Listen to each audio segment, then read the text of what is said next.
তিনি ছোট ও বড় পর্দার খুবই পরিচিত মুখ। নিজের অভিনয়ের দ্বারা তিনি মুগ্ধ করেছেন বহু দর্শকদের।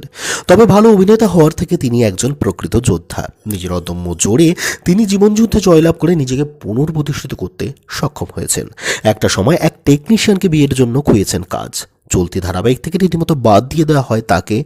শুধু তার একটাই ভুল ছিল যে সে ভালোবেসেছিল এক টেকনিশিয়ানকে এবং তাকে বিয়ে করেছিল। কিন্তু নিজের অদম্য জোর এবং দারুণ অভিনয়ে দক্ষতার দরুন এমনভাবে তিনি নিজেকে পুনর্প্রতিষ্ঠিত করেন যে ছোট পর্দা সিরিয়ালের পাশাপাশি সিনেমা এবং বলিউড ফিল্ম মেরি প্যারি বিন্দুতেও সদক্ষতার জোরে তিনি অভিনয় করে গেছেন। আমরা কথা বলছি জনপ্রিয় অভিনেত্রী অপরাজিতা আড্ডোর কথা। সম্প্রতি এক সাক্ষাৎকারে নিজের শুরুর দিকের জীবন যুদ্ধের কথা তিনি তুলে ধরেছিলেন, যেখানে তিনি জানান স্বামী অতনু হাজরা, যিনি কিনা একজন টেকনিশিয়ান ছিলেন, তাকে বিয়ে করবার জন্য তাকে পুরোপুরি অফ করে দেওয়া হয়েছিল একটা সময়। রীতিমতো বেশ কয়েকটা চলতি শো থেকে তাকে বাদ দিয়ে দেওয়া পর্যন্ত হয়েছিল, যার জন্য পুরোপুরি